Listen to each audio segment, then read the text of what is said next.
Nos momentos de quietude e reflexão, abra o coração para ser nutrido pela inspiração divina, deixando que ela te guie suavemente, como uma brisa serena, orientando seus pensamentos e ações para o bem, para a compaixão e para a compreensão da grandiosidade de nosso Senhor em seu ser.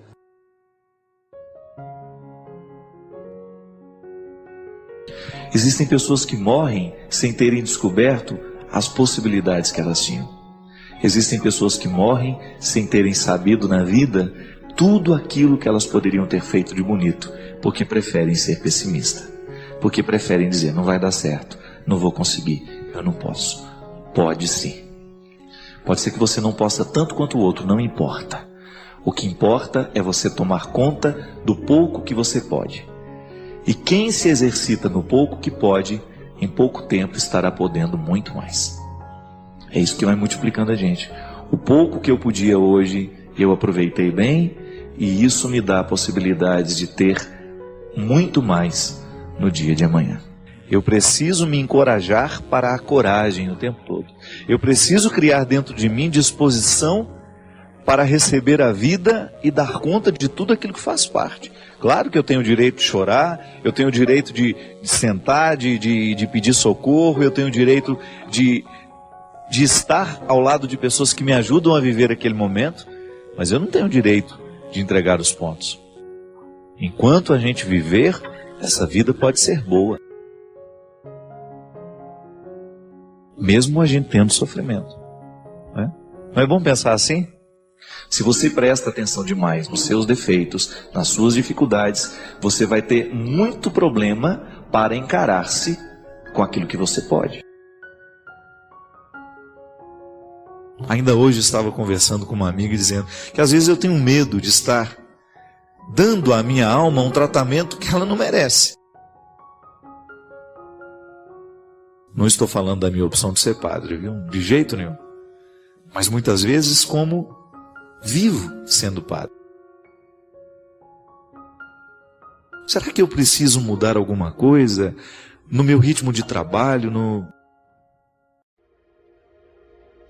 para que eu tenha condições de perceber a minha vida e não perder a capacidade de saborear cada detalhe da minha existência? E sendo livre, você ter condições de superar-se, de ir além, de não desistir. Para isso vivemos, para a gente chegar ao final com aquela certeza, com aquela boa sensação de missão cumprida. Claro que todos nós somos frágeis, em alguns momentos nós queremos desistir, em muitos momentos nós queremos entregar os pontos. A vida é cruel. Em muitos momentos, ela pode parecer muito cruel, ela pode ser sentida com muita crueldade, porque realmente existem fatos, existem acontecimentos que escapam ao nosso entendimento. Mas a vida será sempre festejada, por menor que seja o motivo que ela nos apresenta. Sabe, eu fico pensando que o que Jesus fazia com as pessoas quando ele as encontrava era justamente despertar nelas as perguntas. Jesus era um homem que inquietava, ele interrogava. Quando as pessoas estavam diante dele, era inevitável, olhando para o jeito como ele vivia, escutando o que ele falava, as propostas de vida que ele tinha, olhando para o caráter dele, para o jeito dele ser gente, era inevitável que as pessoas se perguntassem: por que eu também não posso viver assim?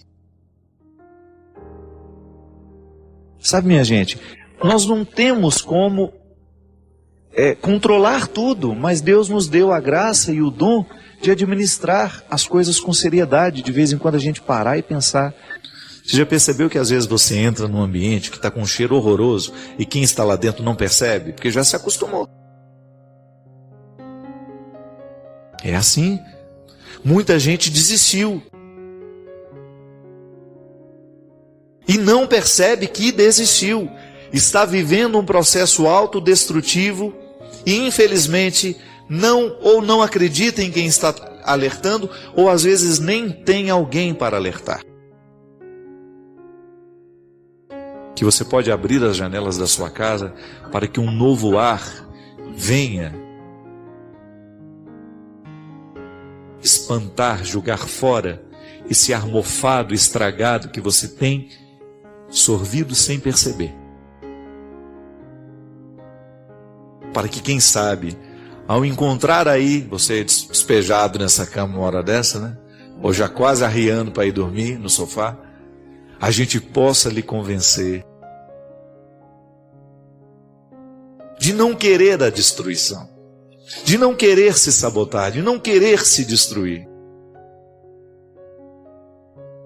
mas de, quem sabe, você voltar a acreditar, de você voltar a ter a possibilidade de um novo tempo, de acreditar que ainda existem coisas boas reservadas para você, que você pode parar de fumar hoje, que você pode parar de beber hoje, que você pode voltar a se amar, que você pode parar de usar essa droga que está lhe destruindo, que você pode jogar fora todos os sentimentos mesquinhos que porventura você tem alimentado dentro do seu coração. É um desafio, não é fácil não, viu? Ninguém prometeu que era fácil também, não. É um desafio de toda hora, de todo instante, meu filho. Quantas vezes na minha vida eu só consegui chegar lá porque eu recebi ajuda? Quantas vezes eu consegui me desafiar, mas não sozinho, eu consegui vencer o desafio, mas porque existiam pessoas do meu lado. É assim, minha gente. A vida é possível, sim, até mesmo aqueles que hoje se sentem solitários.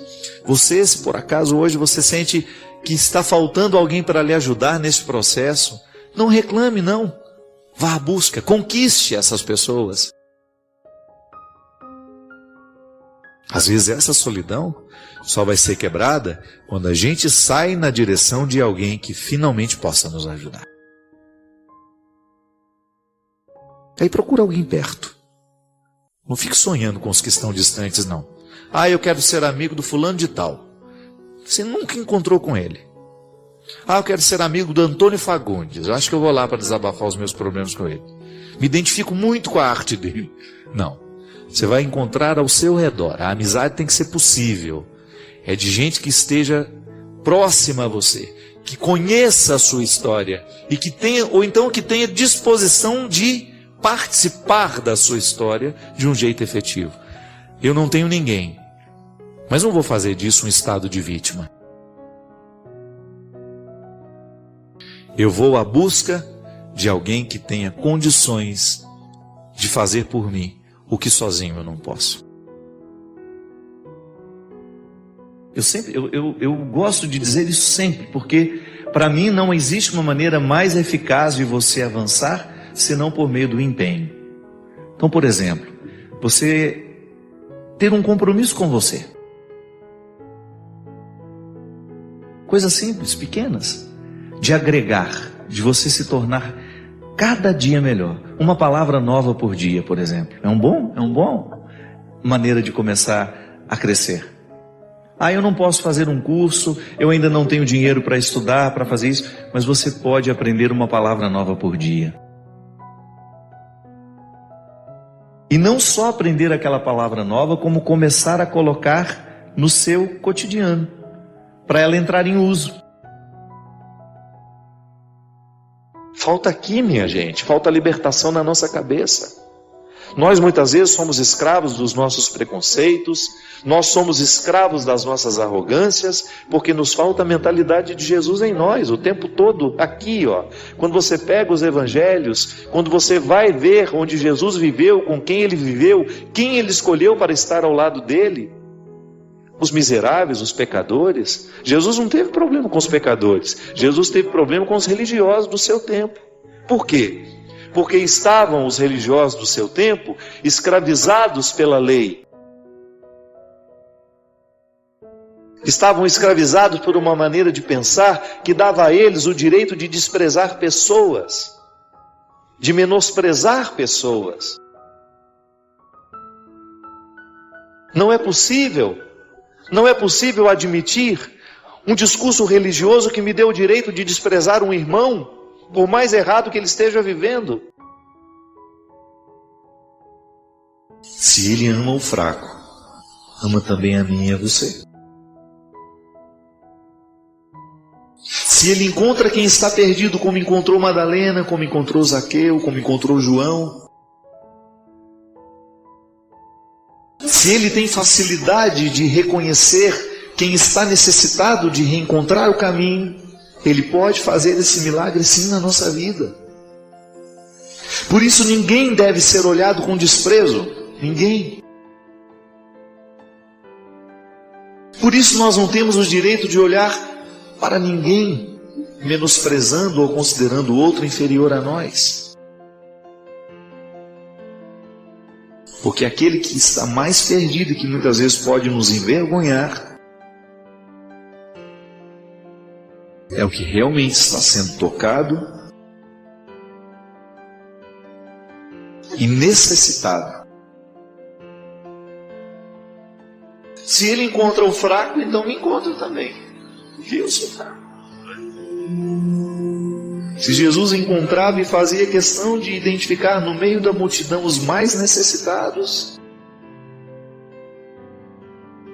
sabe, eu fico pensando como eu preciso aprender a ser como Jesus assim.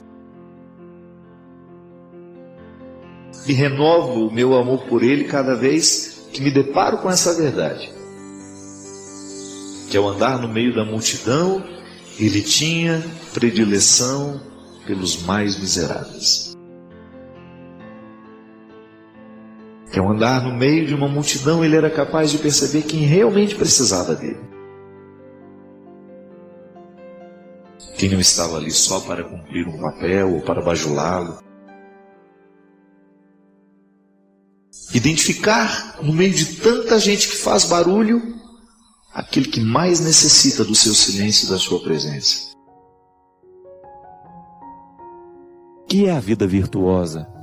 É você buscar no seu dia a dia, pisar na cabeça dos defeitos, da mesma maneira como Nossa Senhora pisa na cabeça da serpente, na representação da imagem que nós conhecemos, a Nossa Senhora das Graças, né? Que pisa na cabeça da serpente. Santo Agostinho sugere a vida virtuosa até mesmo para os ateus, porque ele aprendeu isso lá na filosofia antiga, num tempo em que esses escritos, essas sugestões filosóficas eram para ateus, mas também para aqueles que queriam ser cidadão. Eu quero ser um bom cidadão na minha cidade. Platão, Aristóteles já falavam disso.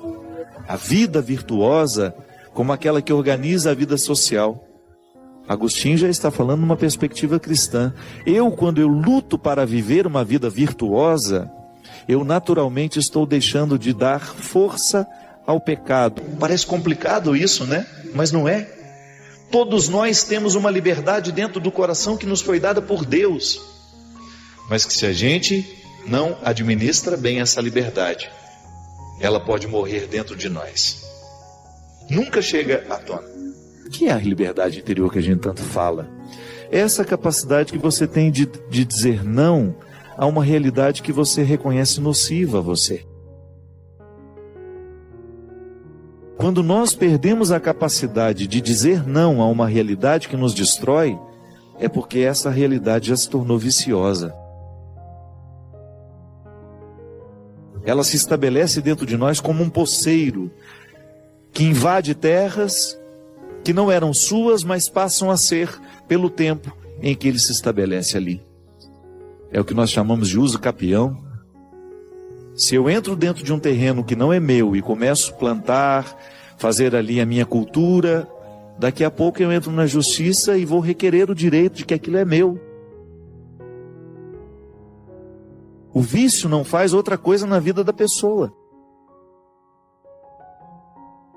E a primeira coisa que o vício faz, ao retirar a capacidade que aquela pessoa tem de decidir por si mesma, é expulsar o amor próprio. é que, na verdade, o vício não sabe conviver com o amor próprio. Eles não cabem na mesma sala. Eles não falam a mesma língua, porque eles não lutam pelas mesmas questões. O vício, para se estabelecer numa pessoa, a primeira coisa que ele faz é minar a capacidade de decisão da pessoa. Ele retira a liberdade interior. E por isso que Jesus fala o tempo todo da linguagem do coração. E o Evangelho de João, que é o Evangelho do coração, é o Evangelho do afeto, daquele apóstolo que fez uma experiência muito profunda de Jesus, é o Evangelho do coração. As narrativas de João são sempre muito profundas. Estão todas elas na perspectiva de mostrar um Cristo profundo. Um Cristo que não se prende nas aparências, mas um Cristo que enxerga o coração. Nós temos 1000 formas de ver e compreender a Deus, mas quando nós compreendemos de coração, é porque algo muito profundo aconteceu com a gente. Por isso, o amém que nós dizemos não é um sinônimo de submissão, é um sinônimo de confiança. E é por isso que aqueles a quem nós dizemos amém, começam a ter um poder sobre o nosso coração. Aquilo que ele diz para nós é importante, a gente assimila, a gente guarda e de alguma maneira a gente obedece. O amor nos coloca nessa perspectiva, minha gente. E é por isso que quando nós falamos de conversão do coração, nós precisamos passar um pente fino em todas as pessoas a quem nós obedecemos.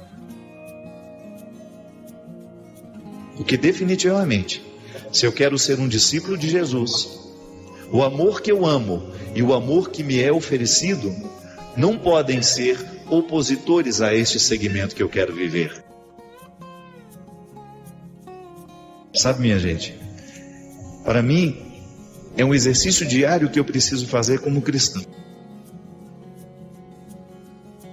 Eu não posso permitir que no meu coração se alojem linguagens e vozes que sejam contrárias às vozes de Jesus em mim. Esse é um exercício de conversão. Para mim, como cristão, a minha identidade cristã carece de ser reforçada por vozes que me recordam quem eu sou. Ah, padre, mas como é que a gente fortalece a vontade? Cercando-se de coisas boas. Uma boa leitura, mudança de hábitos, cercando-se de pessoas que possam de fato contribuir com você. Tem tanta gente boa no mundo, eu sempre digo isso. Tanta gente especial no mundo, tanta gente brilhante do ponto de vista humano. E nós muitas vezes fechados nos nossos mundos, cultivando pessoas que não nos agregam, que não nos edificam. Mas você já parou para pensar que na experiência de amar e ser amado, nós também dizemos amém o tempo todo? Ou não? É até uma forma de você esmiuçar bem a qualidade do amor que você diz sentir. É a quantidade de amém que você diz àqueles que você ama. Não no sentido de ser submisso, não se trata disso. Porque a verdadeira obediência carece de ter liberdade interior. Quem não é livre não sabe obedecer. Quem não é livre fica submisso. Isso não é obediência. Porque obediência significa ouvir com o outro. Significa aí que tem uma parceria. Nós estamos juntos para decidir aquilo que é nosso. Nós vamos ouvir juntos para chegar a uma conclusão. Da mesma maneira como alguém vai lá e abre uma porteira para a boiada passar, alguém de vez em quando precisa abrir a porteira da nossa vida para que a gente tenha condições de sair daquilo que está nos prendendo. Como é que abre essa porteira, minha gente? Desculpe até a expressão, né? Abre a porteira como? Através de uma palavra, através de um conselho bendito, ou até mesmo de um abrir de olhos que nos faz enxergar as coisas de um jeito novo, sem as opressões que muitas vezes os nossos inimigos íntimos colocam em nós. Por isso o amor é esse exercício de serviço. Eu sirvo aquele a quem amo, e aquele a quem me ama, também me serve. Não no sentido de sermos objetos um para o outro, não. No sentido de termos um significado profundo que nos faz ficar em pé. E então nós começamos a descobrir as parcerias neste processo de conversão.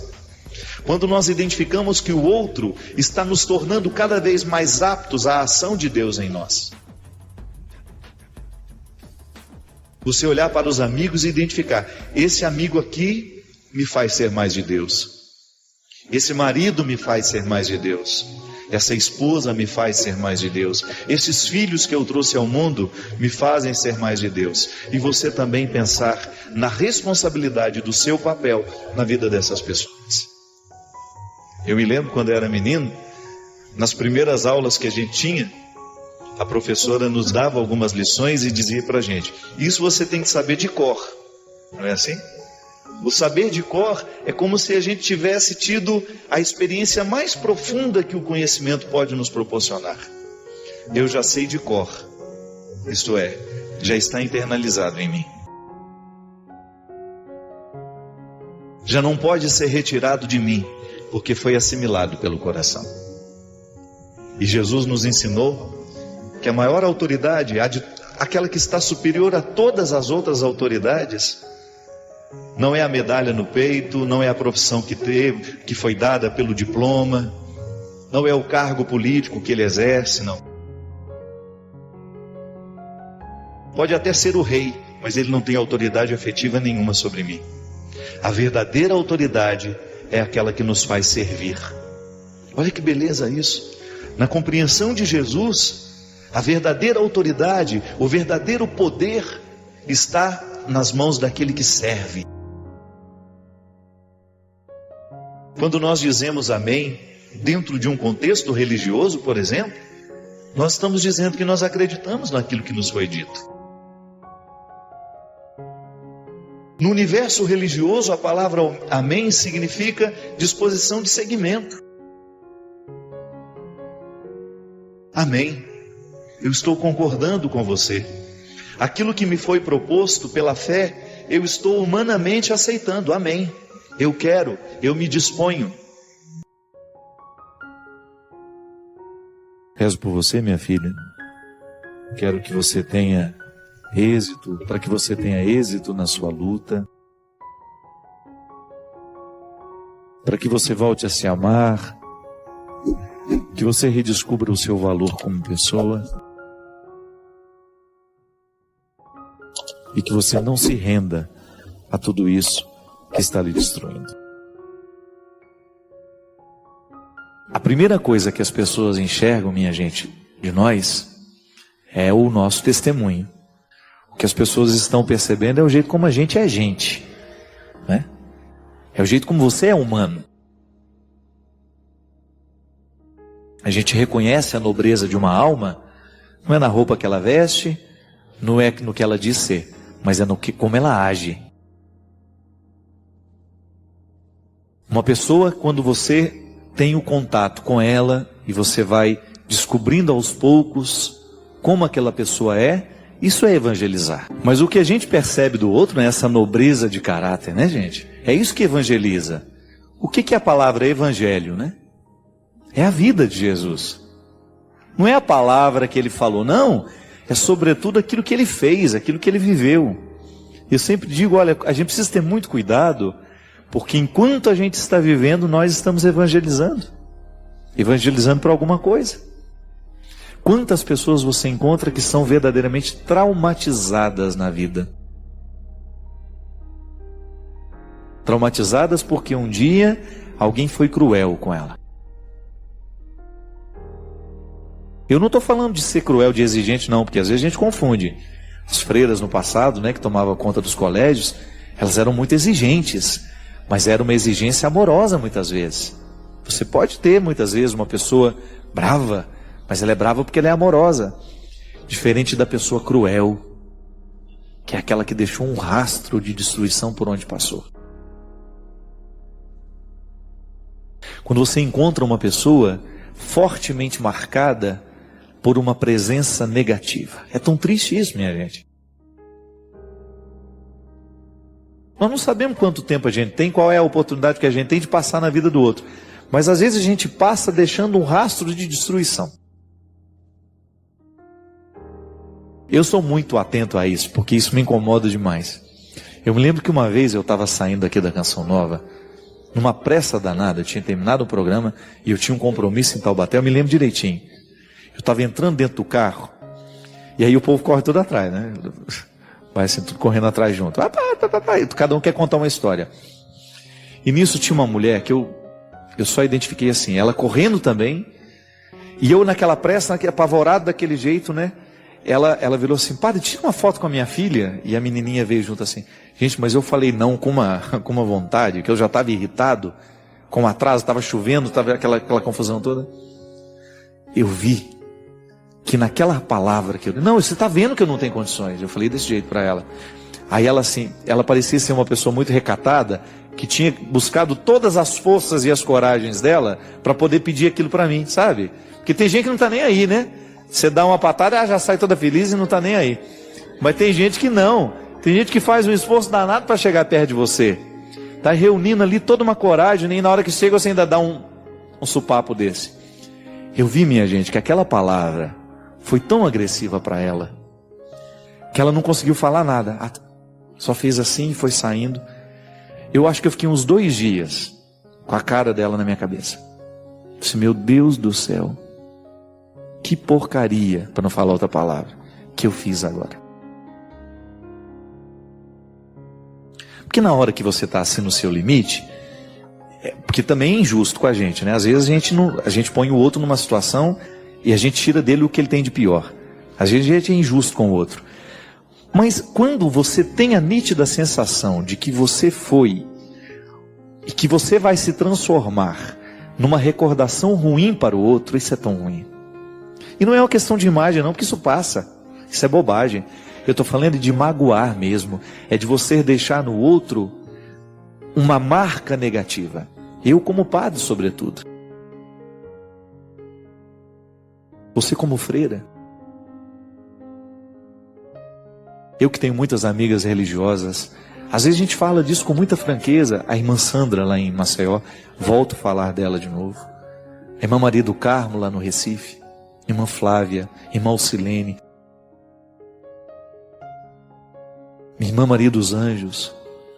São pessoas, minha gente, são mulheres que fizeram uma opção pela vida consagrada e que elas trazem diante de si o tempo todo essa responsabilidade. Eu evangelizo quando eu passo no pátio do colégio, mesmo que eu não abra a minha boca. Eu evangelizo quando eu abro a porta e eu recebo alguém. Dentro do hospital, a irmã Gelsomina, lá em Itaquera, em São Paulo. Capacidade que aquela mulher tem de evangelizar todo mundo, sabe por quê? Porque ela percebe todo mundo que está no corredor. Eu me lembro, eu operei 2 vezes lá, eu era seminarista ainda, ela passava pelos corredores assim puxando, aí ela viu uma pessoa falando, pelo amor de Deus, pare de fumar, os meus pulmões estão gritando que querem viver. Isso sorrindo, dando uma dura na mulher, né? Ou então a mulher estava grávida, pelo amor de Deus, pare de fumar, você vai dar um câncer ao seu filho. Aquele sotaque dela. Isso é evangelizar. Mas ela fala com doçura. A palavra dura está sendo dita com doçura. Alguém está se preocupando com você. Agora, quando nós nos transformamos, gente, em pessoas cruéis, pelo amor de Deus, quando você percebe que você foi cruel na vida, é impressionante o quanto que mesmo nós, lutando pelo evangelho o tempo todo, em alguns momentos da vida nós somos verdadeiramente cruéis. A crueldade. Quando você age com maldade, você sabe que você está prejudicando, você sabe que você está machucando e você o faz. Eu não sei. É impressionante porque a gente precisa ter a noção exata dessas coisas. Porque senão a gente vira um rastro de destruição por onde a gente passa. Rastro de destruição por onde a gente vai. O tanto que a gente pode ser hoje, qual é a dosagem da minha bondade? Se eu puder dosar hoje, o quanto que de mim foi bom, o quanto que de mim hoje eu fui cruel, é a análise de todo dia. para que a gente não se transforme num exemplo assim. Olha, a instituição é cristã, mas o comportamento que se tem lá não é. É a mesma coisa que acontece às vezes na nossa sacristia, quando nós estamos preparando a celebração e você percebe que o espírito que prevalece ali não é cristão. O rito que nós vamos celebrar é cristão, mas a atitude humana que acompanha não é. A postura de quem está adiante para fazer, para acolher, não é cristão. Ah, então não sei o que é. É caricatura? É falsidade? É hipocrisia? Não. Não é para ser. Não tem que ser assim. Quem foi que disse que o ambiente cristão tem que ser assim? Não tem que ser. Está na hora de nós começarmos a livrar-nos dessa hipocrisia. Vamos começar a se comprometer um pouquinho mais com aquilo que é o específico da nossa vida. O cristianismo não pode ser uma fachada, não. É atitude, é o jeito como eu trato a minha funcionária que me diz se eu sou cristão ou não. É o jeito como eu divido o que eu tenho, se eu sou, que vai mostrar se eu sou cristão ou não. É o jeito como eu acolho a pessoa simples, a pessoa humilde, a pessoa rindo, não importa. Eu sempre digo isso. O tratamento que nós damos às pessoas que trabalham com a gente, é ali que você está evangelizando. Quantas vezes você escuta de funcionárias que trabalharam muitos anos naquele colégio, muitos anos naquele convento, muitos anos naquele seminário, foi secretária não sei de quem, secretária do tal bispo, secretária do tal padre. E ali? É ali que está o principal da nossa evangelização. Agora, não só eu que tenho que ter o cuidado, não é só o bispo, não é só a freira, somos todos nós. O cristianismo é miudinho. Está acontecendo agora entre nós. Na relação que nós nos dispensamos, que nós nos damos. No tratamento que você dá à pessoa. A maneira como você lida, como você encontra com a pessoa que está na mesma pousada que você.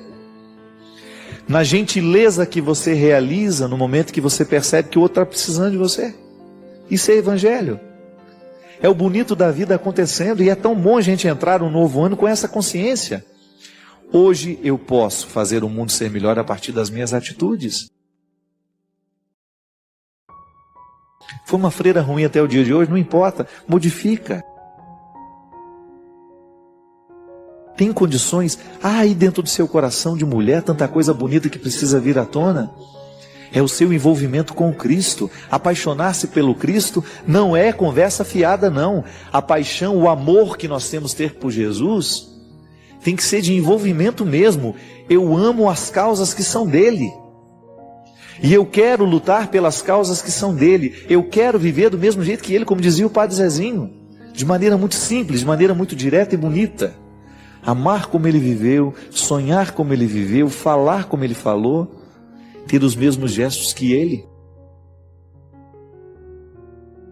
E isso sim é evangelizar. É a gente ter a postura que traz o outro para perto, ao invés de fazer ter medo da gente. Não. O amor tem que nos aproximar. O amor tem que nos colocar sempre na disposição de estar com os outros com qualidade, para deixar marcas boas. É isso que vale na vida. E o que vai ficar de tudo isso que nós realizamos é justamente esse tempo, essa flor que nós fizemos desabrochar. Vamos colocar isso diante de nós. Você aí que trabalha no grupo de oração, você que trabalha na sua paróquia, na sua comunidade, não importa qual seja a nossa religião. Se você tem alguma função nessa vida, exerça na caridade. Se você é diretora, se você é secretária, se você... não importa. Se você é o chefe ou se você é o mais humilde. Todos nós estamos diante da mesma responsabilidade. Com mais solidariedade, com mais carinho, com mais ternura. É o que nós estamos precisando. O mundo está necessitado de gente que faça essa diferença. Igual eu estava lá na fila de um supermercado em Taubaté, anteontem. Fui comprar um queijo. Tristeza, né? Comprar um queijo na véspera do Réveillon, aquele montoeira de gente fazendo compra, e eu com um queijinho numa fila enorme para passar. Existia um atleticano mineiro na minha frente. Até não é muito satisfeito com ele não, né? Atleticano. E aí ele me olhou, aí ele falou assim, pode passar que você só tem uma coisa para fazer, né? Para comprar.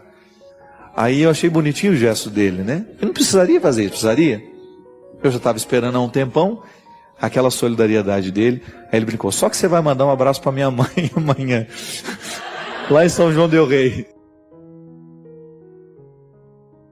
Depois que eu já tinha passado, é que ele falou que ele me conhecia, ele não se manifestou. Ele falou, só manda um abraço. Aí eu não sei o nome dela.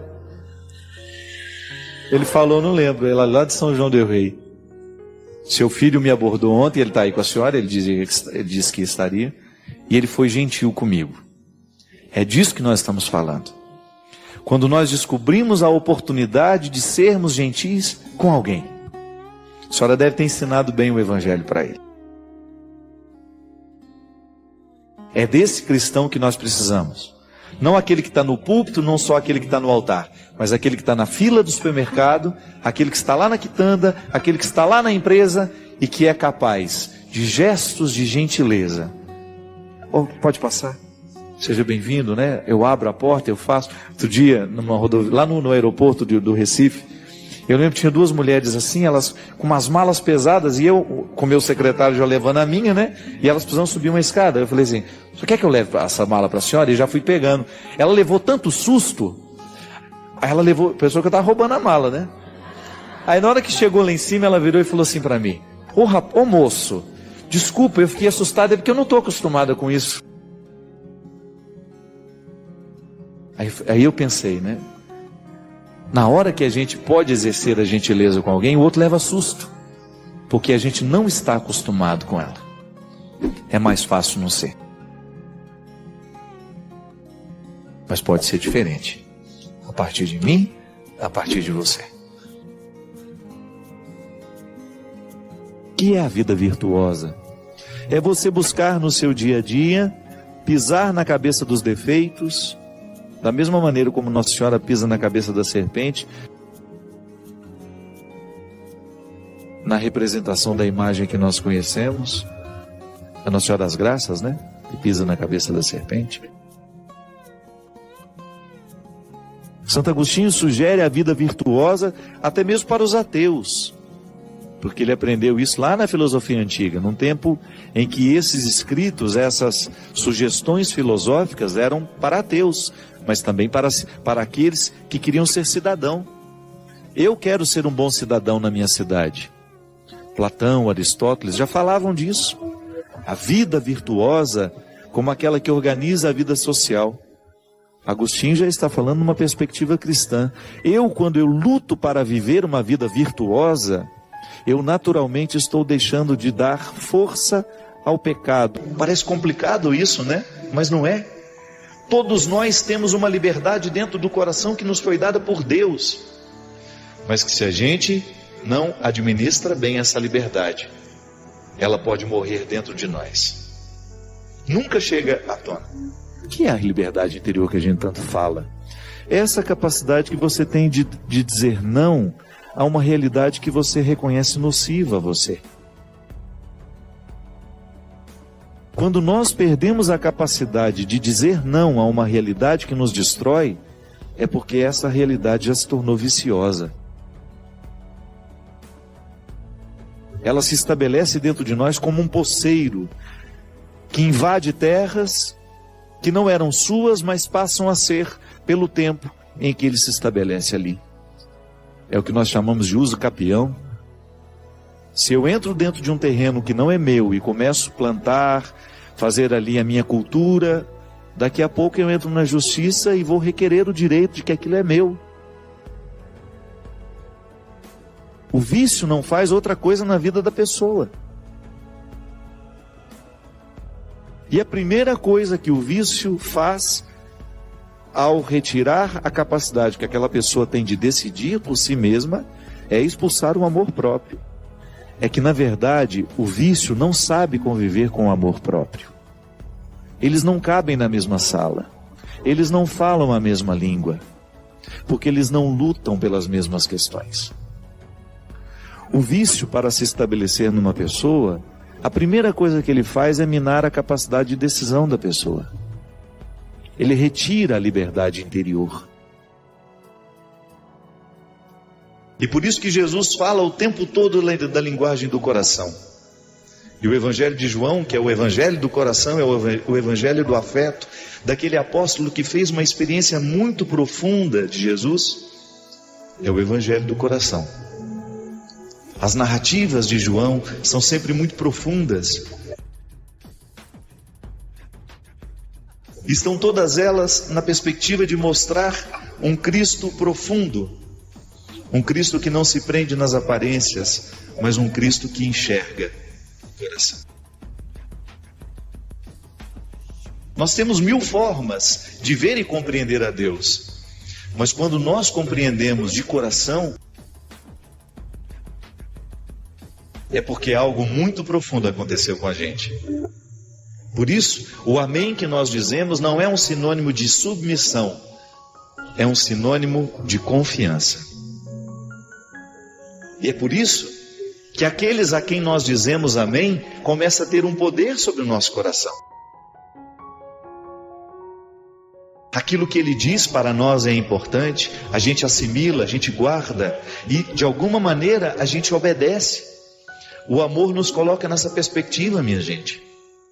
E é por isso que quando nós falamos de conversão do coração, nós precisamos passar um pente fino em todas as pessoas a quem nós obedecemos.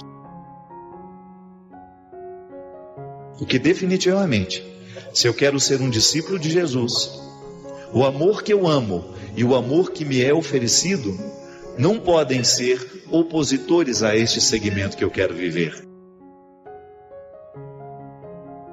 Sabe, minha gente, para mim é um exercício diário que eu preciso fazer como cristão. Eu não posso permitir que no meu coração se alojem linguagens e vozes que sejam contrárias às vozes de Jesus em mim. Esse é um exercício de conversão.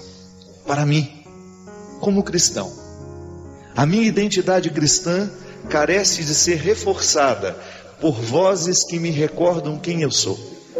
Ah, padre, mas como é que a gente fortalece a vontade? Cercando-se de coisas boas. Uma boa leitura, mudança de hábitos,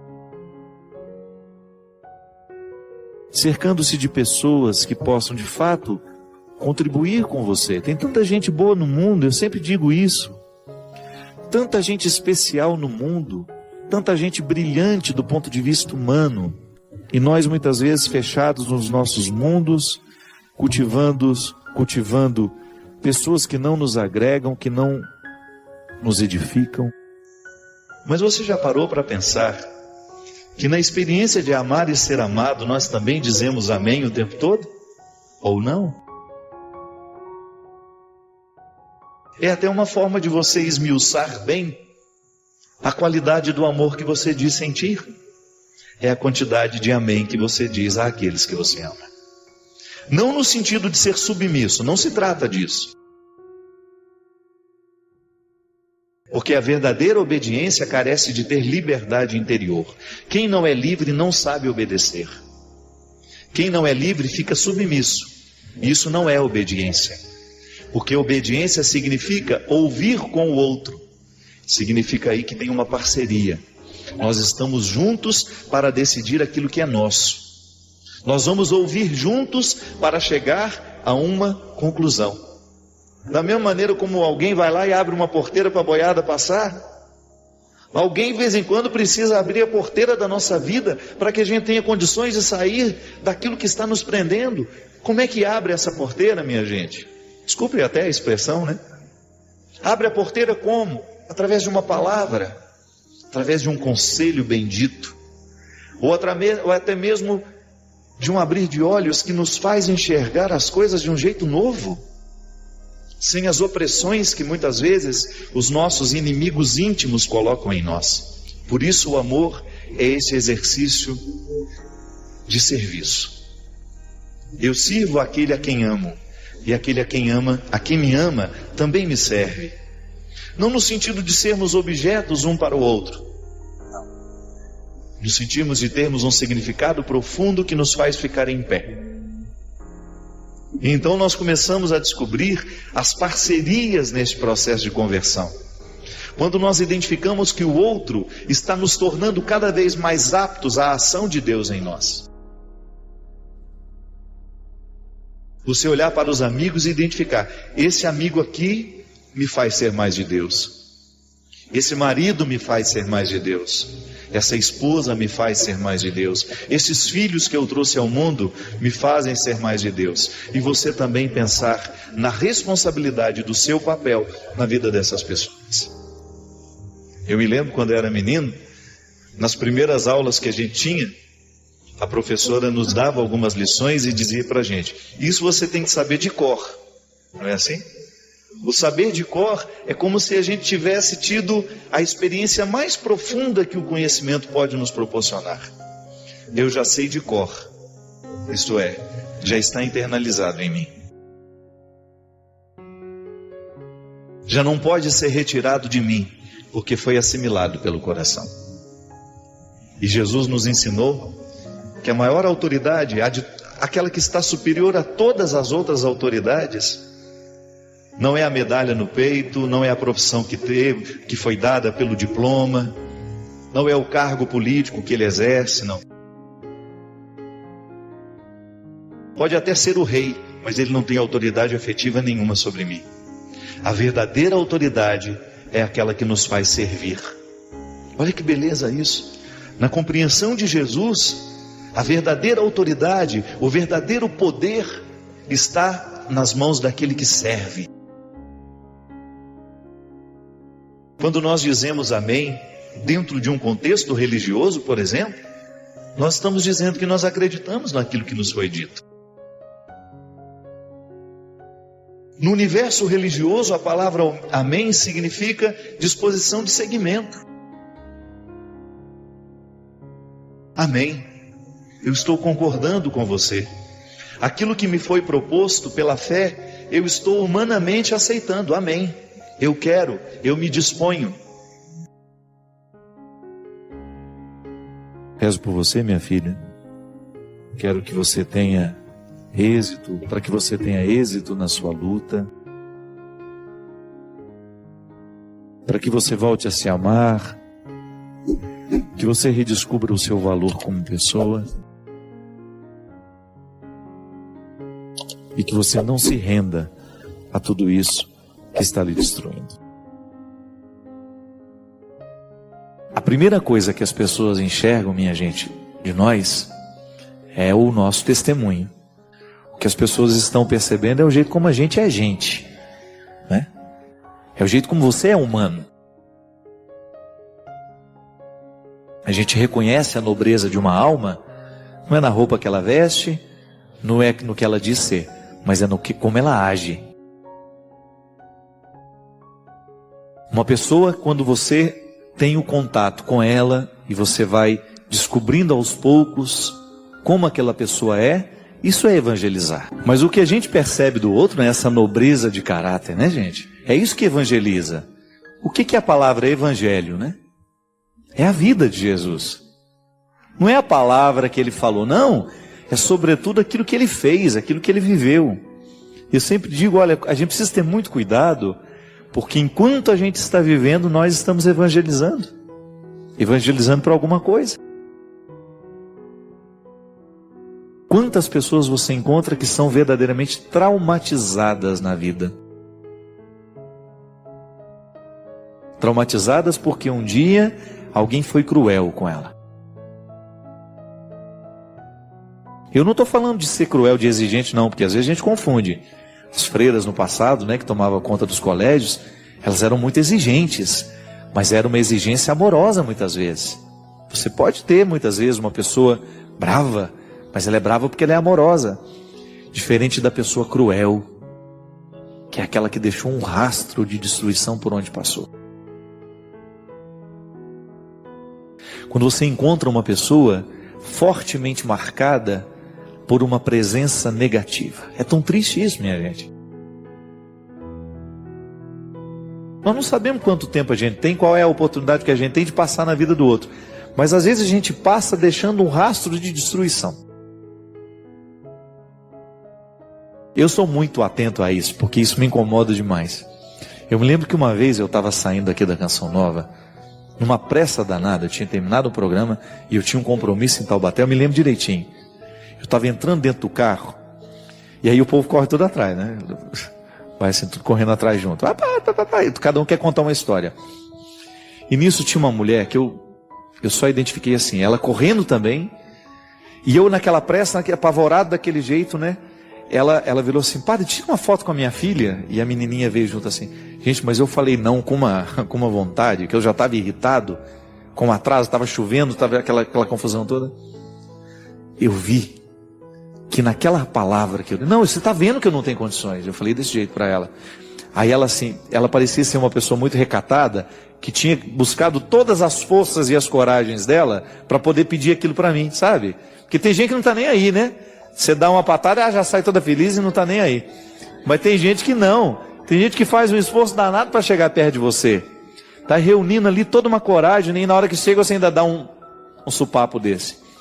Eu vi, minha gente, que aquela palavra foi tão agressiva para ela, que ela não conseguiu falar nada. Só fez assim e foi saindo. Eu acho que eu fiquei uns 2 dias com a cara dela na minha cabeça. Eu disse, meu Deus do céu, que porcaria, para não falar outra palavra, que eu fiz agora.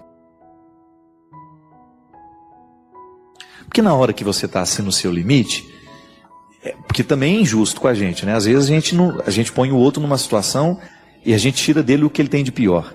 Às vezes a gente é injusto com o outro. Mas quando você tem a nítida sensação de que você foi e que você vai se transformar numa recordação ruim para o outro, isso é tão ruim. E não é uma questão de imagem não, porque isso passa. Isso é bobagem. Eu estou falando de magoar mesmo. É de você deixar no outro uma marca negativa. Eu como padre, sobretudo. Você como freira. Eu que tenho muitas amigas religiosas, às vezes a gente fala disso com muita franqueza. A irmã Sandra lá em Maceió, volto a falar dela de novo. A irmã Maria do Carmo lá no Recife. Irmã Flávia, irmã Alcilene. Irmã Maria dos Anjos. São pessoas, minha gente, são mulheres que fizeram uma opção pela vida consagrada e que elas trazem diante de si o tempo todo essa responsabilidade. Eu evangelizo quando eu passo no pátio do colégio, mesmo que eu não abra a minha boca. Eu evangelizo quando eu abro a porta e eu recebo alguém. Dentro do hospital, a irmã Gelsomina, lá em Itaquera, em São Paulo. Capacidade que aquela mulher tem de evangelizar todo mundo, sabe por quê? Porque ela percebe todo mundo que está no corredor. Eu me lembro, eu operei 2 vezes lá, eu era seminarista ainda, ela passava pelos corredores assim, puxando, aí ela viu uma pessoa falando, pelo amor de Deus, pare de fumar, os meus pulmões estão gritando que querem viver. Isso sorrindo, dando uma dura na mulher, né? Ou então a mulher estava grávida, pelo amor de Deus, pare de fumar, você vai dar um câncer ao seu filho. Aquele sotaque dela. Isso é evangelizar.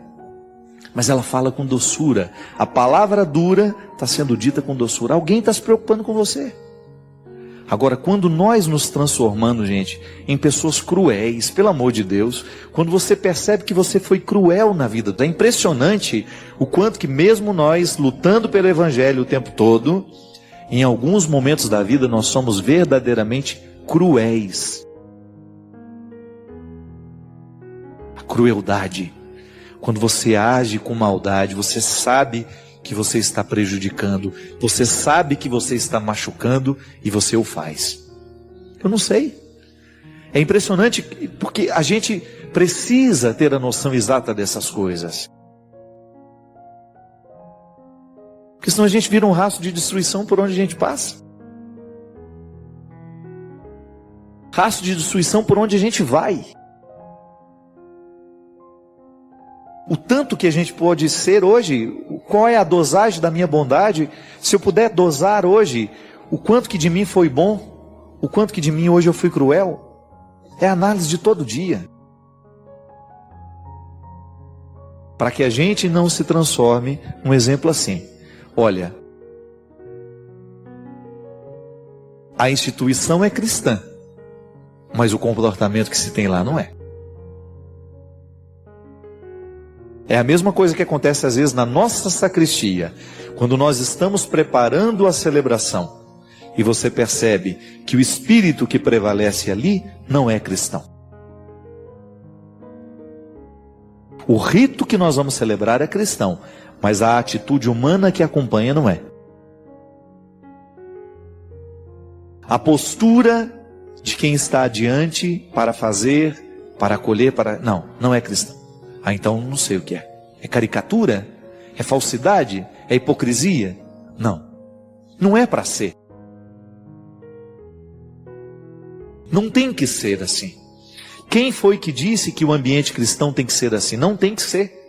Está na hora de nós começarmos a livrar-nos dessa hipocrisia. Vamos começar a se comprometer um pouquinho mais com aquilo que é o específico da nossa vida. O cristianismo não pode ser uma fachada, não. É atitude, é o jeito como eu trato a minha funcionária que me diz se eu sou cristão ou não. É o jeito como eu divido o que eu tenho, se eu sou, que vai mostrar se eu sou cristão ou não. É o jeito como eu acolho a pessoa simples, a pessoa humilde, a pessoa rindo, não importa. Eu sempre digo isso. O tratamento que nós damos às pessoas que trabalham com a gente, é ali que você está evangelizando. Quantas vezes você escuta de funcionárias que trabalharam muitos anos naquele colégio, muitos anos naquele convento, muitos anos naquele seminário, foi secretária não sei de quem, secretária do tal bispo, secretária do tal padre.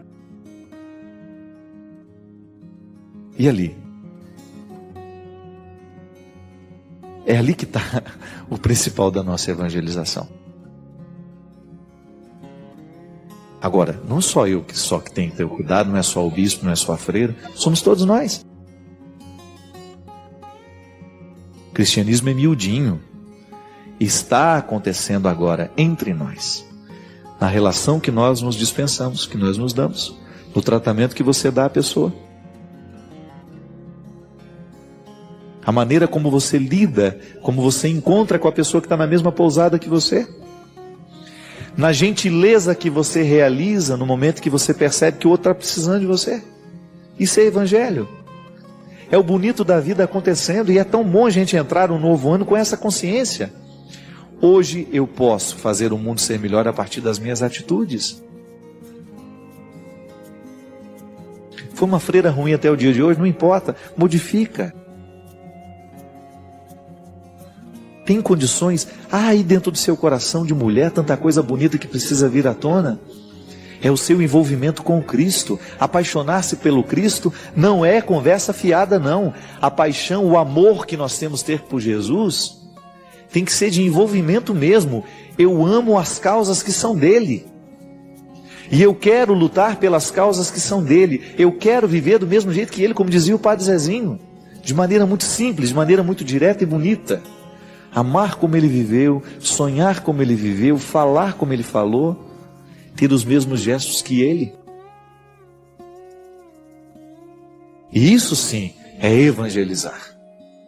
É a gente ter a postura que traz o outro para perto, ao invés de fazer ter medo da gente. Não. O amor tem que nos aproximar. O amor tem que nos colocar sempre na disposição de estar com os outros com qualidade, para deixar marcas boas. É isso que vale na vida. E o que vai ficar de tudo isso que nós realizamos é justamente esse tempo, essa flor que nós fizemos desabrochar. Vamos colocar isso diante de nós. Você aí que trabalha no grupo de oração, você que trabalha na sua paróquia, na sua comunidade, não importa qual seja a nossa religião. Se você tem alguma função nessa vida, exerça na caridade. Se você é diretora, se você é secretária, se você... não importa. Se você é o chefe ou se você é o mais humilde. todos nós estamos diante da mesma responsabilidade, com mais solidariedade, com mais carinho, com mais ternura. É o que nós estamos precisando. O mundo está necessitado de gente que faça essa diferença. Igual eu estava lá na fila de um supermercado em Taubaté, anteontem, fui comprar um queijo, tristeza, né? Comprar um queijo na véspera do Réveillon, aquele montoeira de gente fazendo compra, e eu com um queijinho numa fila enorme para passar. Existia um atleticano mineiro na minha frente, até não é muito satisfeito com ele não, né, atleticano, e aí ele me olhou, aí ele falou assim, pode passar que você só tem uma coisa para fazer, né, para comprar. Aí eu achei bonitinho o gesto dele, né, eu não precisaria fazer isso, precisaria? Eu já estava esperando há um tempão, aquela solidariedade dele. Aí ele brincou, só que você vai mandar um abraço para minha mãe amanhã, lá em São João del Rei. Depois que eu já tinha passado, é que ele falou que ele me conhecia, ele não se manifestou. Falei, só manda um abraço. Aí eu não sei o nome dela. Ele falou, não lembro, ela lá de São João del Rei. Seu filho me abordou ontem, ele está aí com a senhora, ele disse que estaria, e ele foi gentil comigo. É disso que nós estamos falando. Quando nós descobrimos a oportunidade de sermos gentis com alguém. A senhora deve ter ensinado bem o evangelho para ele. É desse cristão que nós precisamos. Não aquele que está no púlpito, não só aquele que está no altar, mas aquele que está na fila do supermercado, aquele que está lá na quitanda, aquele que está lá na empresa e que é capaz de gestos de gentileza. Oh, pode passar. Seja bem-vindo, né? Eu abro a porta, eu faço. Outro dia, lá no aeroporto do Recife, eu lembro que tinha duas mulheres assim, elas com umas malas pesadas, e eu, com meu secretário já levando a minha, né? E elas precisavam subir uma escada. Eu falei assim, só quer que eu leve essa mala para a senhora? E já fui pegando. Ela levou tanto susto, aí ela levou, pensou que eu estava roubando a mala, né? Aí na hora que chegou lá em cima, ela virou e falou assim para mim, ô moço, desculpa, eu fiquei assustada, é porque eu não estou acostumada com isso. Aí eu pensei, né? Na hora que a gente pode exercer a gentileza com alguém, o outro leva susto, porque a gente não está acostumado com ela. É mais fácil não ser. Mas pode ser diferente. A partir de mim, a partir de você. Por que a gente tem vivido uma crise que expõe tanto família? Porque o conceito de família foi usado de forma inescrupulosa por pessoas inescrupulosas que criaram um conceito família de bem, família tradicional, família isso, família aquilo, atentando contra as outras modalidades de família que surgiram. Cuidado. Cuidado que a sua hipocrisia ela faz mal a você, depois faz mal também aos que são cristãos, aos que ficam desmoralizados com você. Porque por trás tem aquela família tem aquela fachada de família bonita, para ganhar uma eleição, para ganhar isso, para ganhar a atenção das pessoas, para ganhar visibilidade. Isso acontece muito. Aquele modelo de família perfeito. E você sabe que lá nos bastidores não é nada. Mas vende. Mas quantas hipocrisias foram construídas ali? Você identifica que as pessoas daquela foto se traem o tempo todo. Marido trai mulher, mulher trai marido, filhos traem marido, pais que mentem para eles, enganam. O contexto de traição ali. Julgamento, né, gente? Estou dizendo que existe. Não estou falando desse ou daquele caso, não. Eu dei agora o exemplo das fotos. Claro Muitas e muitas ali são de verdade. O que eu estou dizendo é que nas redes sociais nós vendemos um conceito de família que não corresponde àquele que nós vivemos na particularidade. A gente se ama em público, mas se odeia em particular. A gente se elogia, troca elogios inúmeros nas redes sociais, mas somos incapazes de ligar e dizer alguma coisa em particular e pessoal. Então, o conceito de familiaridade precisa ser cuidado, senão se você se divorcia, volto a dizer, a obrigatoriedade do sangue prescreve. A gente não está garantido só porque temos o mesmo sangue. Quantos irmãos enganando irmãos, traindo cruelmente,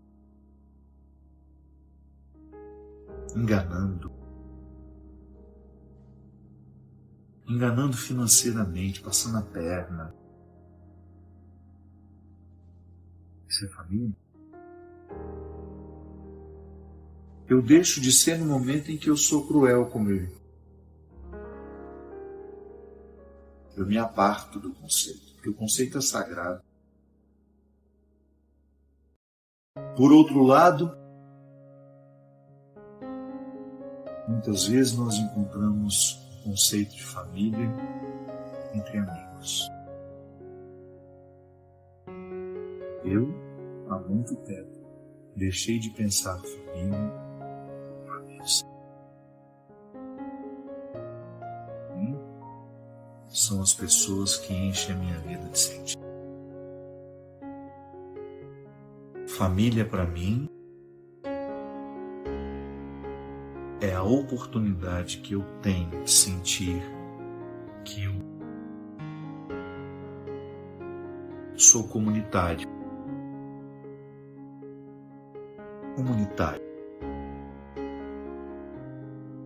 É quando o outro consegue arrancar de mim a generosidade naturalmente. Eu sinto vontade de me dividir. Eu sinto vontade de me dividir. Eu sou naturalmente arrancado do meu egoísmo. Eu não quero isso só para mim. Eu quero dividir com você. É ali que você identifica que ama. É ali que você identifica que o conceito de família de fato fez sentido para você. Eu não fico contabilizando mesquinhamente o quanto eu lhe dei, o quanto eu recebi. Não. É gratuito, a relação é gratuita. Ela é marcada pela generosidade, por aquilo que há de melhor, por aquilo que há de mais elevado na vida humana. E aí eu identifico, sim, isso é ser família.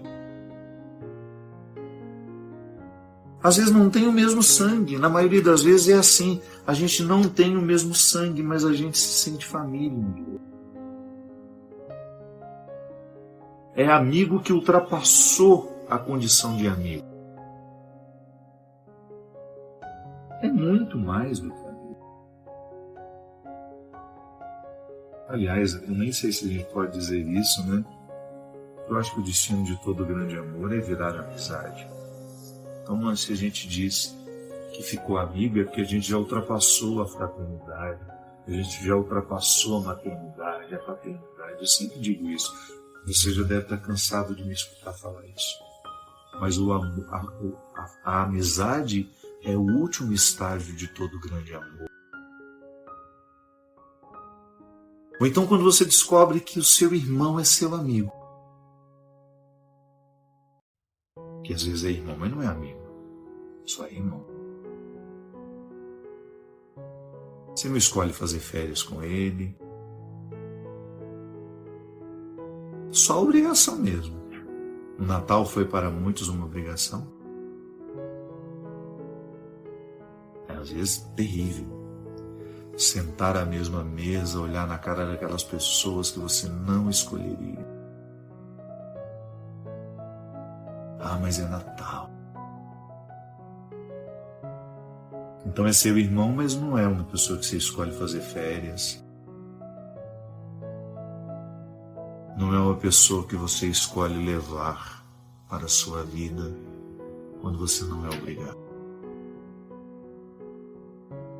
É aqui que está a diferença. Que família é essa? Que conceito de família é esse? Que permite o agrupamento sem amor? E que muitas vezes condena o que se agrupou de outra forma, não da maneira tradicional como nós estamos acostumados. As mães solteiras, quantas vezes sofreram, não eram consideradas seio familiar. Crianças abandonadas.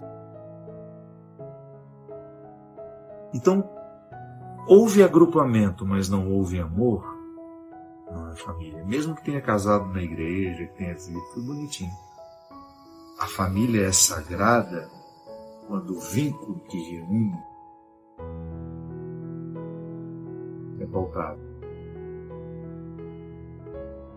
Respeito, pela solidariedade.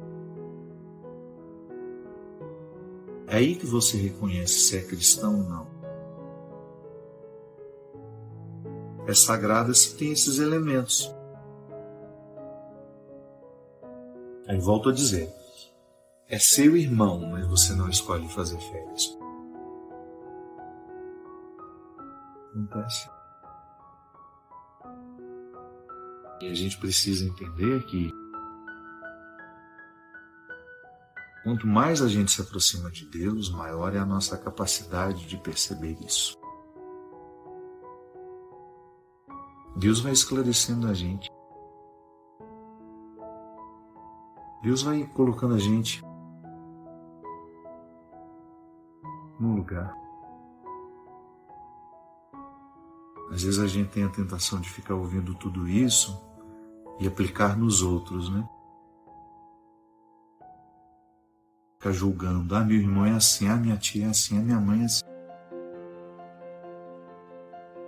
Não caia nessa tentação. Pense no que você precisa melhorar para que o conceito de família possa receber a sua colaboração. Pense naquilo que você pode enriquecer e amadurecer.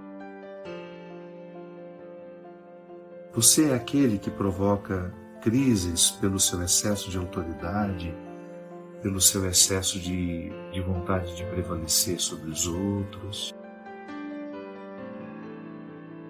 Será que nós somos essa pessoa? Tem dificuldade de ouvir as outras? Será que nós ficamos julgando demais? Será que nós somos aquela que só procura quando quer, quando precisa? Não somos capazes de criar espaço de gratuidade, interessar-se pelos outros, interessar-se pelos outros, querer o aprimoramento para isso. Hoje eu quero transformar a minha casa num lar. Eu quero transformar esse agrupamento que nós temos aqui em casa em família. E o mais bonito ainda, minha gente, transformar essa família em sagrada. Esse milagre depende de nós. A gente poder, sabe, ser um lugar familiar você tornar-se um lugar familiar. Para que as pessoas que passarem pela sua vida usufruam desse valor. Tão bom você saber que você provocou coisas boas no outro. Que a sua palavra não feriu, mas que a sua ou ainda que ela feriu para amadurecer, não ferir para machucar somente, não. Que às vezes uma palavra que eu digo amorosamente vai no nossa Senhora, era o que eu precisava ouvir. Aquilo fere para provocar um fruto. Ser essa pessoa que quando você chega o ódio faz as malas e vai embora. Eu sei que nas nossas reuniões de família a gente sempre tem aquela pessoa mais espinhosa, né? E às vezes essa pessoa somos nós. A gente cria confusão onde está, a gente tira a paz do outro, a nossa língua é ferina. Não sejamos. Não sejamos.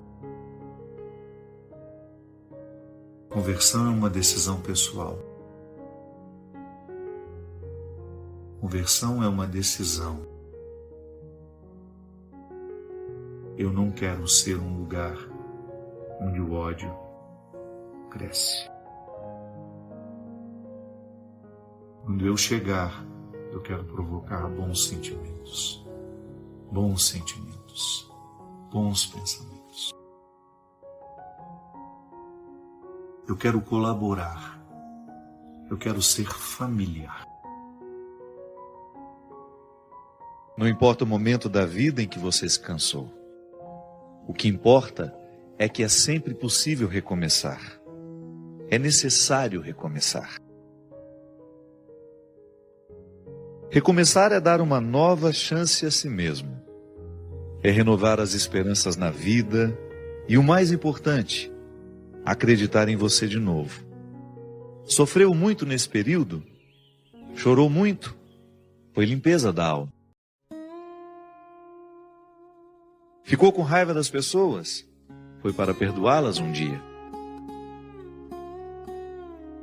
Sentiu-se só por diversas vezes? É porque fechaste a porta até para os anjos. Acreditou que tudo estava perdido? Era o início da tua melhora. Pois é, agora é hora de reiniciar, de pensar na luz, de encontrar prazer nas coisas simples de novo. Que tal um corte de cabelo arrojado, diferente? Um novo curso? Ou aquele velho desejo de aprender a pintar, desenhar, dominar o computador, ou qualquer outra coisa? Olha, quanto desafio! Olha quanta coisa nova nesse mundo de meu Deus te esperando. Tá te sentindo sozinho? Besteira? Tem tanta gente que você afastou com seu período de isolamento. Tem tanta gente esperando apenas um sorriso teu para chegar perto. Quando nos trancamos na tristeza, nem nós mesmos nos suportamos. Ficamos horríveis. O mau humor vai comendo o nosso fígado até a boca ficar amarga. Recomeçar. Hoje é um bom dia para começar novos desafios. Onde você quer chegar? Ir alto? Sonhe alto. Queira o melhor do melhor. Queira coisas boas para a vida. Pensando assim, trazemos para nós aquilo que desejamos. Se pensamos pequeno, coisas pequenas teremos. Já se desejamos fortemente o melhor e principalmente lutarmos pelo melhor, o melhor vai se instalar na nossa vida. E é hoje o dia da faxina mental. Joga fora tudo que te prende ao passado, ao mundinho de coisas tristes, fotos, peças de roupa, papel de bala, ingressos de cinema, bilhetes de viagens e toda aquela tranqueira que guardamos quando nos julgamos apaixonados. Jogue tudo fora, mas principalmente esvazie seu coração. Fique pronto para a vida, para encontrar de novo o amor. Lembre-se, somos apaixonáveis. Somos sempre capazes de amar e ser amados. Amar muitas vezes, muitas pessoas. Afinal de contas, nós somos o amor.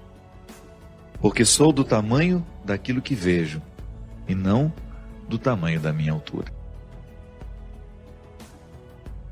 Essa faxina que o escritor desconhecido nos propõe, com esse texto se chama Recomeçar, serve para nós nesse momento em que, ao olharmos para a morte do outro, pensamos a nossa. Na filosofia a gente aprende que a única forma que a gente tem de experimentar a morte, antes de morrer, é claro, né? Porque a morte é o acontecimento que nós vamos, de fato, saber o que é morrer é no momento que a gente morre. Não há uma outra forma de experimentar a morte pessoal senão morrendo. Então, como isso vai ser o ato definitivo, eu antecipo essa experiência quando eu olho para aqueles que morrem ao meu lado. E de alguma forma nós nos olhamos naquelas pessoas que se foram. É uma maneira que eu tenho, que você tem, de olhar para a sua morte, é naquele que morre. É um impacto sobre nós. A morte dos outros nos impacta. E ao olhar, ao sentir esse impacto, é natural que você também passe a sua vida limpa.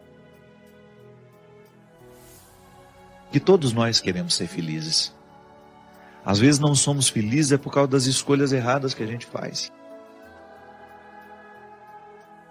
E quando eu falo de felicidade, eu não estou falando de ausência de problemas.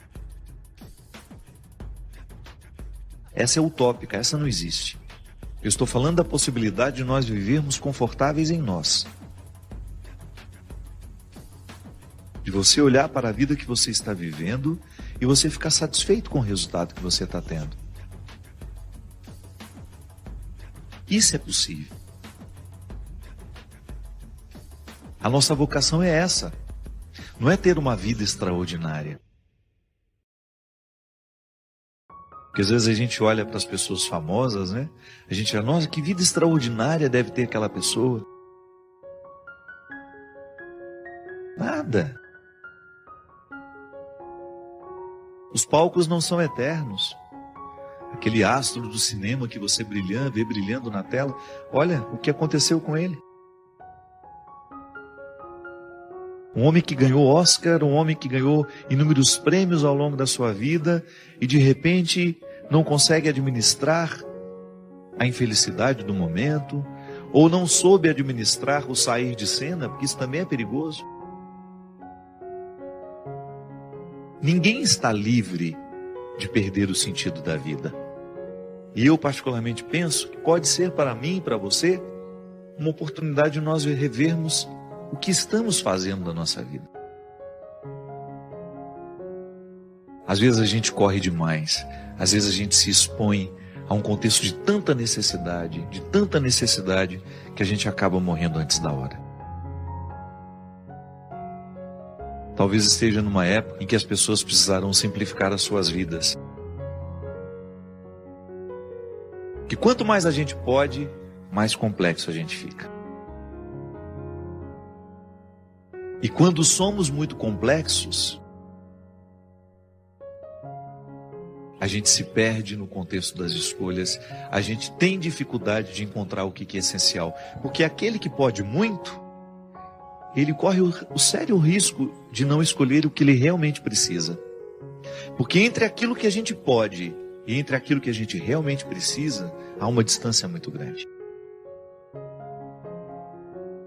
São muitos os excessos que nós alimentamos como prioridade, como algo inadiável. Urgente é viver, minha gente. Urgente é voltar para casa, encontrar os filhos que a gente tem. Urgente é amar. E às vezes essa urgência, porque a gente quer chegar, nós somos capazes de parar hoje e esperar ali algumas horas, porque isso é urgente. Às vezes a gente confunde, né? Urgência não é você correr para chegar. A urgência é você querer chegar. Então, às vezes, porque eu quero realmente chegar, eu vou precisar dormir algumas horas para que eu tenha condições de chegar bem. Não me expor ao risco desnecessário. Porque a vida já tem riscos demais. Aí por amor, como dizia o poeta, né? O escritor, o amor não desiste de nós. A gente pode até desistir dele. Mas se tem uma coisa que você nunca vai perder na vida, é a insistência do amor por você.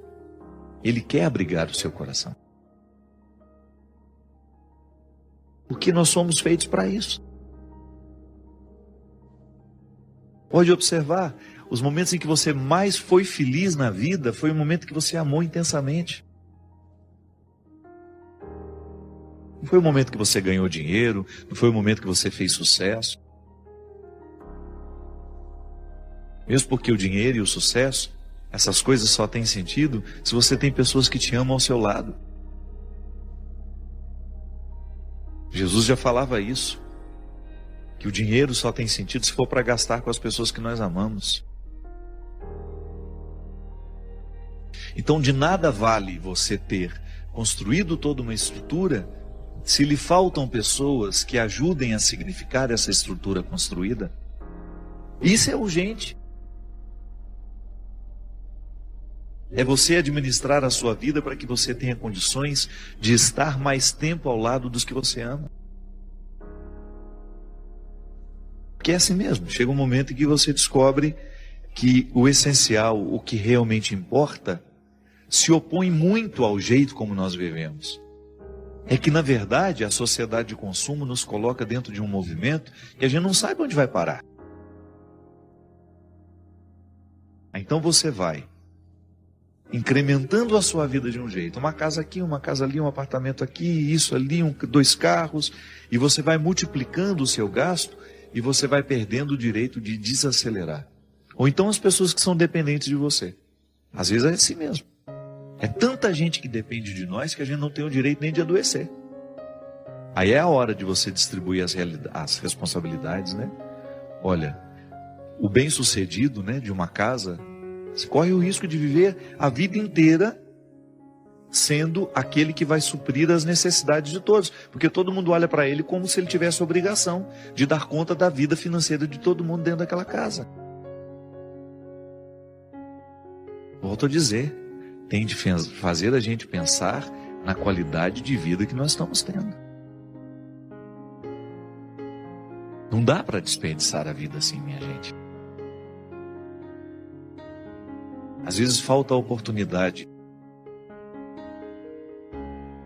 do desacelerar, de nos colocar ao lado das pessoas que nós amamos. Eu não me canso de pensar sobre isso, minha gente. O melhor lugar do mundo é um só. É aquele que nos dá a oportunidade de estarmos ao lado das pessoas que nós amamos.